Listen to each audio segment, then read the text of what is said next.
Está no ar, Doutor São Paulo. Alô, iguais! Eis-me aqui para mais um Depois do Jogo. Depois do jogo, Figueirense 1, São Paulo 0. Iguais. O São Paulo amargou outra derrota no Campeonato Brasileiro de Futebol. São só 5 rodadas, mas o São Paulo já perdeu 2. Perdeu do Colorado, do Inter em casa. E agora perdeu também do Figueirense por 1-0. São pontos preciosos. Depois não pode reclamar. Mas porque não deu e porque ficou difícil. Começa a ficar longe, fica difícil. Pois é, o São Paulo foi lá jogar no famoso Orlando Scarpelli, lá em Florianópolis, na linda Floripa. São Paulo foi desfalcado. Muita gente falou, doutor São Paulo, mas o São Paulo foi desfalcado. De fato foi. O São Paulo foi com Denis, Bruno, Lugano, Lucão e Matheus Reis atrás.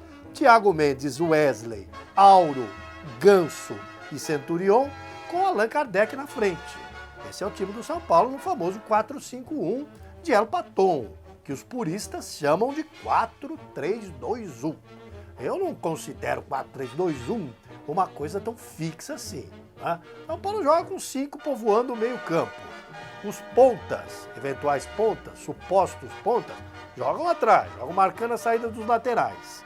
Com 2 volantes da marcação, na frente da zaga, e o Ganso flutuando, meio armador flutuando, com um atacante, o chamado centroavante, jogado lá na frente, enfiado na área. Esperando a chegada dos volantes, do meia e dos 2 supostos pontas, que marcam os laterais, que voltam, mas são obrigados também a ir municiar o centroavante, senão ele morre de fome. O centroavante vive de gol. O alimento do centroavante é gol. Quando o centroavante não tem ninguém para ajudar, ele morre de fome. Então o São Paulo foi lá para enfrentar o Figueirense e, mesmo desfalcado, o São Paulo fez uma partida decepcionante. Iguais, mais uma vez, voltou aquela vou ser obrigado a mostrar. O São Paulo jogou uma bolinha desse tamanhozinho aqui, principalmente no primeiro tempo. E eu quero dizer a vocês por quê. Paton, desta vez, ele, o famoso construtor de muralhas, eu tenho gostado do Paton. Eu critiquei um pouco o Paton no começo, dizendo que o Paton só tem um esquema, só tem esse esquema 4-5-1. E é um esquema extremamente defensivo.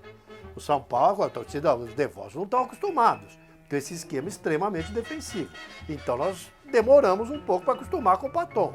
Que o Paton deu uma cara para o time, deu. O Paton deu uma identidade para o São Paulo, ninguém pode negar. São Paulo hoje é outro. Aquele São Paulo da temporada passada, não dá nem pensar. Aquele São Paulo jogava de lado, não agredia, não chegava, não marcava, tomava gols incríveis. São Paulo melhorou. Paton treinou exaustivamente esse esquema. Então São Paulo já fez grandes partidas jogando mesmo no 4-5-1. O que eu continuo dizendo é que o Paton não tem um plano B. Ele só joga no 4-5-1. Né? Substituição que ele fizer para manter o 4-5-1. Eu acho que ele devia ter um plano B, até um plano C. Dependendo do adversário, o time tem que alternar o esquema, tem que alternar a estratégia tática. É assim que se faz na Europa, é assim que se faz no mundo inteiro. Não pode jogar num esquema só. Você tem que estudar o adversário e ver com que esquema você vai. Pode até ter um esquema preferencial, plano A.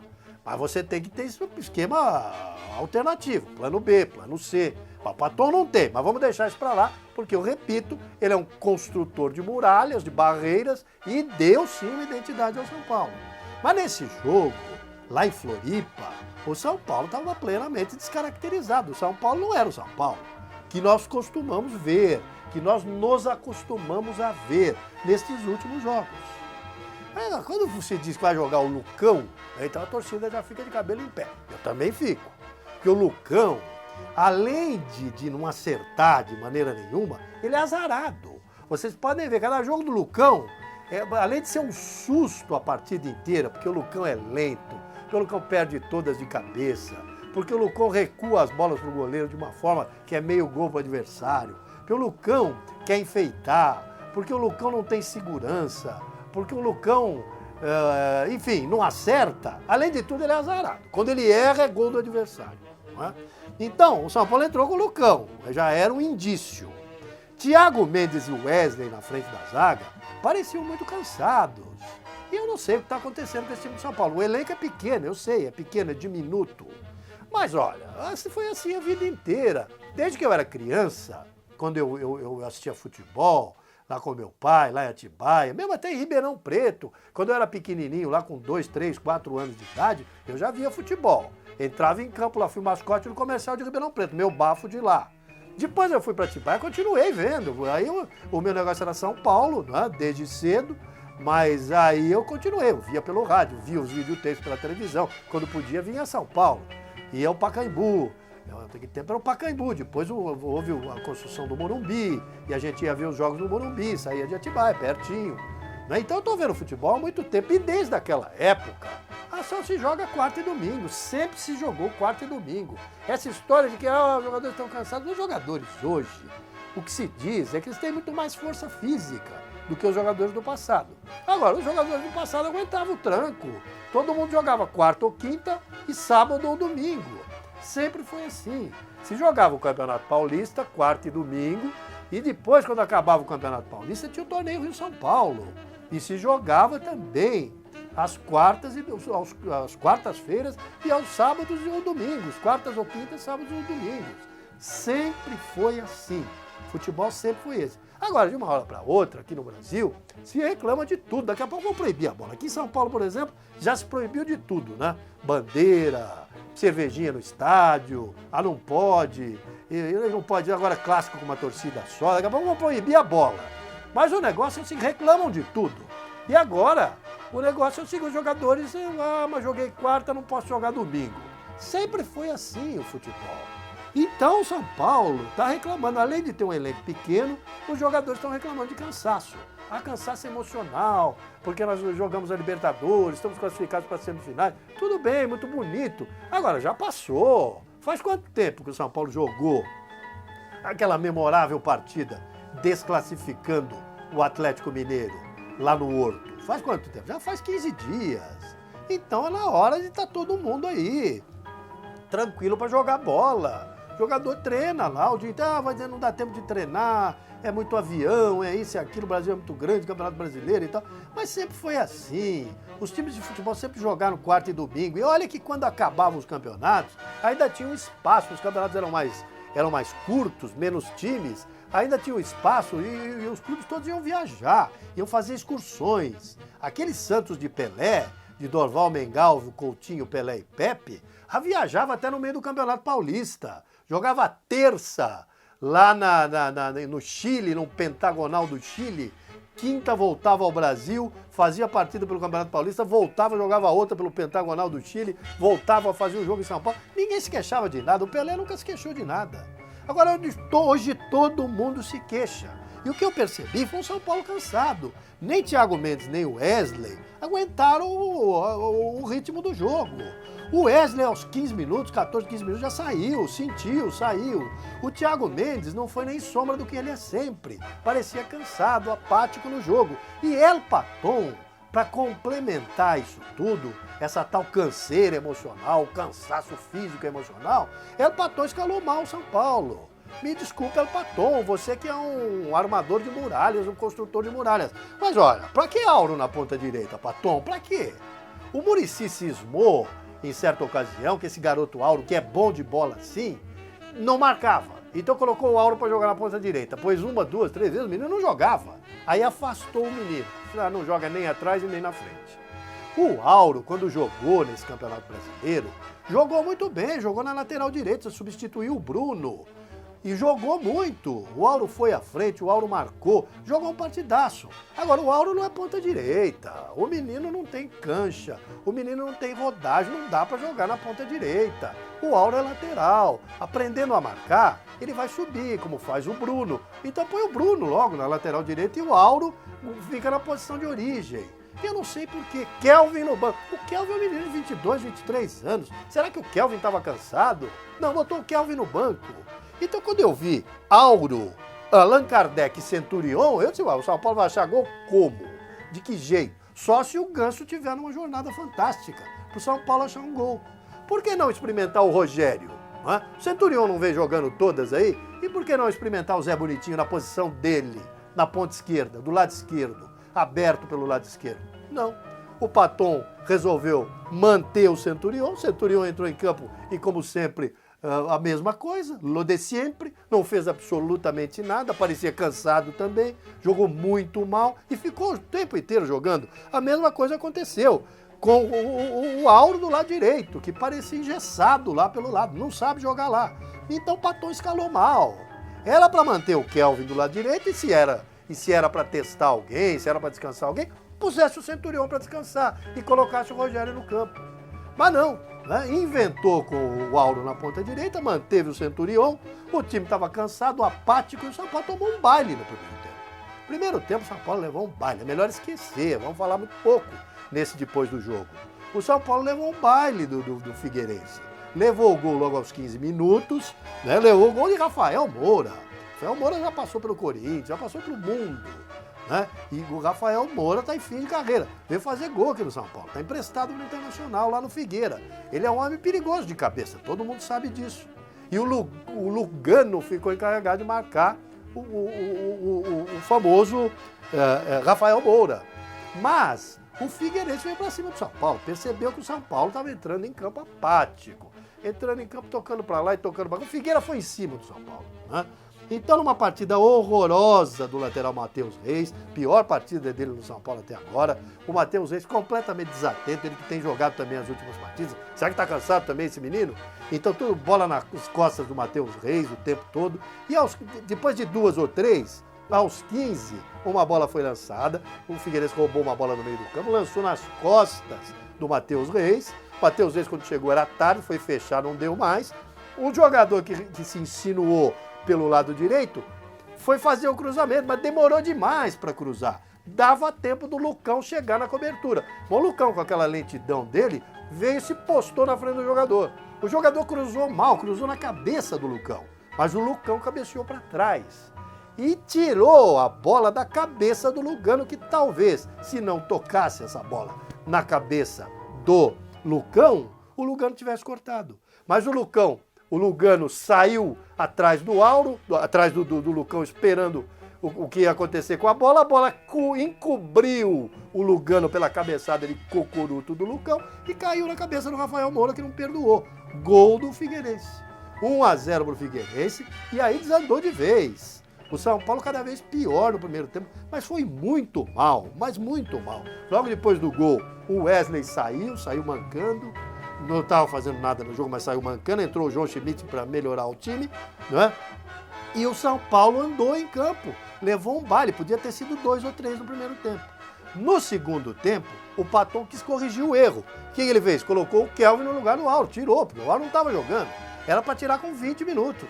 Aliás, era para não ter nem entrado. Se era para entrar, era para entrar na lateral. Descansasse o Bruno e colocasse o Auro na lateral. E deixasse o Kelvin na ponta direita. O Kelvin é um menino, 22, 23 anos, repito.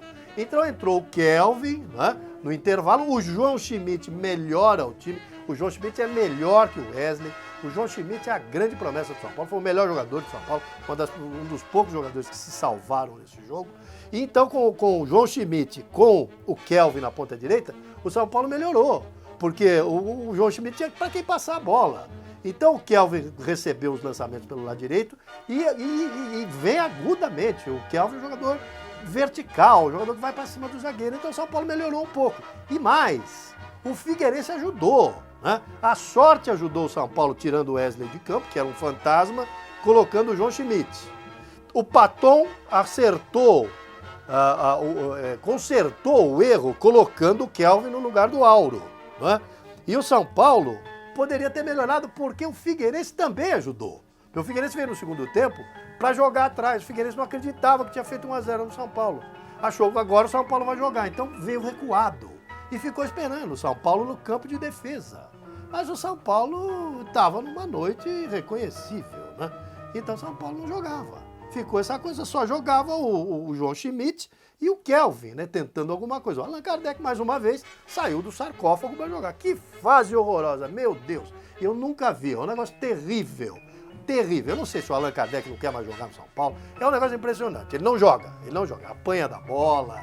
Teve uma chance para fazer de cabeça e cabeceou para fora. Nem isso ele faz mais, aqueles gols de cabeça. É centroavante. Centroavante vive de gols. Quando não faz gol, é um Deus nos acuda. E o Allan Kardec está nessa fase. Um negócio terrível, terrível, terrível, com o Caleri lá pela Itália, arrumando passaporte. O São Paulo foi totalmente desarrumado nesse jogo. Melhorou no segundo tempo, mas não fez o suficiente para empatar o jogo. O Ganso cresceu um pouquinho, no primeiro tempo não jogou absolutamente nada. Salvaram-se Bruno, Lugano pela dedicação. O Denis, que dessa vez estava firme, fez 2 defesas boas e não teve culpa no gol. Né? O Ganso melhorou um pouquinho no segundo tempo e depois entrou o Rogério. Né? Entrou o Rogério para melhorar o time. Né? Entrou o Rogério, mas entrou o Rogério no lugar do Thiago Mendes. Aí o Paton errou de novo, né? Porque o Rogério tinha que ter entrado no lugar do Centurion. Mas o Thiago Mendes sentiu, e quando sentiu, o que fez o Paton? Colocou o Rogério como armador, recuou um pouco o Ganso. Porque o Paton continua achando que o Rogério é meio, o Rogério não é meio, o Rogério é ponta. Mesmo assim, jogando um pouco mais na frente, mas pelo meio, o Rogério melhorou o time também. Então, as circunstâncias do acaso ajudaram o Paton. A única coisa que ele fez para melhorar o time foi ter tirado o Áureo e colocado o Kelvin. O resto foi coisa do destino. E o São Paulo melhorou, mas não conseguiu empatar. Quem sabe se o São Paulo tivesse entrado com essa formação que jogou no segundo tempo, já com o João Schmidt, já com o Kelvin e já com o Rogério, no lugar do Centurião, não no lugar do Thiago Mendes, quem sabe o São Paulo tivesse sorte melhor. O time que jogou cansado, o time que jogou apático. A entrada dos jogadores, repito, foi benéfica, mas não foi suficiente para fazer o São Paulo empatar. Então o São Paulo amarga mais uma derrota neste Campeonato Brasileiro, já são 2 e um empate. O São Paulo ganhou 2, aquela do Botafogo, o Botafogo que é candidatíssimo ao rebaixamento. São Paulo ganhou lá, mas está todo mundo ganhando o Botafogo. São Paulo ganhou lá com o time reserva. E depois o São Paulo perdeu do Internacional em casa. Depois o São Paulo empatou com o Coritiba, que também vai muito mal no campeonato. Não foi nenhuma proeza o São Paulo empatar com o Coritiba. Ganhou o Choque Rei surpreendentemente, né, mantendo um tabu de 15 anos lá no Templo Sagrado do Morumbi. E agora volta a pipocar, porque o São Paulo não jogou nada nesse jogo contra o Figueirense. O certo é que as coisas vão se dificultando para o São Paulo. O certame é muito longo e você precisa ter um elenco recheado, o São Paulo não tem. O pé de obra também não é lá essas coisas. E o São Paulo de olho na Libertadores. O São Paulo está flertando com uma posição lá intermediária, uma posição que não dá nem entre os 4 ou 5 no final do campeonato se continuar assim. É preciso que o São Paulo reveja os seus conceitos, é preciso que esses jogadores revejam também os seus, porque jogar quarta e domingo é no mundo inteiro. Lá na Europa também tem a Copa da Europa, a Liga dos Campeões, a UEFA. Jogam terça, jogam quarta e domingo, jogam no meio da semana e jogam no fim de semana. Não há nada a reclamar. Jogador de futebol ganha bem, é bem alimentado, é bem tratado. Jogar quarta e domingo ou quinta e sábado não é muita coisa, não. Eu estou achando que o São Paulo está de muito mimimi.